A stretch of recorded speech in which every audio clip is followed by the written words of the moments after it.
మన దేశంలో ఒక కమ్యూనిటీ వాళ్ళు ఆ కమ్యూనిటీలో ఎవరైనా చనిపోయారనుకోండి, వాళ్ళ డెడ్ బాడీని కాల్చరు, పూడ్చరు అండ్ ఆ శవాన్ని అలాగే తీసుకెళ్లి ఒక టవర్ మీద పెట్టి కాకులు, గద్దలు, మిగిలిన పక్షులు తినేదాకా అలానే ఆ డెడ్ బాడీని వదిలేస్తారు. ఇది వీళ్ళ ఆచారం.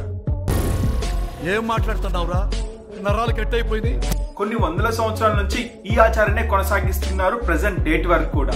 ఆ మతం ఏదో కాదు, అదే పార్సీ మతం. అండ్ ఈ మతంలోని డెత్ రిచువల్స్ అనేవి చాలా డిఫరెంట్ గా ఉంటాయి వేరే రిలీజన్ తో పోలిస్తే. హిందూ రిలీజన్ వాళ్ళు చనిపోయిన తర్వాత బాడీని కాల్చేస్తారు, లేకపోతే భూమిలో కప్పెట్టేస్తారు. అదే ముస్లిమ్స్ అయితే బాడీని భూమిలో కప్పేస్తారు. అదే క్రిస్టియన్స్ అనుకోండి, బాక్స్ లో పెట్టి భూమిలో కప్పెట్టేస్తారు. కానీ ఈ పార్సీ కమ్యూనిటీ వాళ్ళు మాత్రం చనిపోయిన డెడ్ బాడీని వాళ్ళ డెడికేటెడ్ శ్మశానానికి తీసుకెళ్తారు అండ్ అక్కడ ఈ బాడీని అలానే వదిలేస్తారు. అండ్ ఈ బాడీని కాకులు, గద్దలు లాంటివి అన్ని తింటూనే ఉంటాయి. వీళ్ళు ఇలాంటి ఆచరణ ఎందుకు చేస్తారంటే వీళ్ళది ఒక బలమైన నమ్మకం ఉంటుంది. భూమిని, వాటర్ ని, అలాగే ఎయిర్ ని కలుషితం చేయకుండా ఎన్వైరన్మెంట్ ని సేవ్ చేయాలని వీళ్ళ మతం చెప్తుందంట.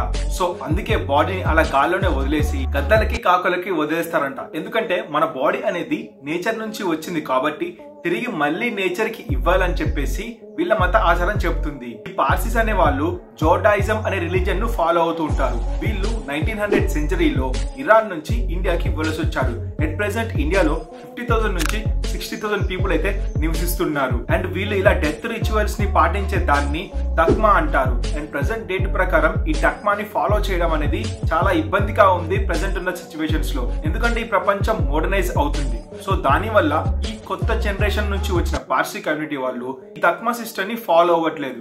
ఈ దక్మా సిస్టమ్ ని ఫాలో అవ్వకుండా అందరూ ఫాలో అవుతున్న రెగ్యులర్ రిచువల్స్ నే ఫాలో అవడం జరుగుతుంది. ఎందుకంటే ఈ ప్రపంచం మోడర్నైజ్ అవుతుంది. సో దాని వల్ల ఈ కొత్త జనరేషన్ నుంచి వచ్చిన పార్సీ కమ్యూనిటీ వాళ్ళు దక్మా సిస్టమ్ ని ఫాలో అవ్వట్లేదు. సో ఇలాంటి వింత ఆచారాలు మీరు ఎప్పుడైనా చూసారా? కనీసం మీరు ఎప్పుడైనా విన్నారా? అయితే కింద కామెంట్ చేసి చెప్పండి ఇలాంటి వింత ఆచారాల గురించి.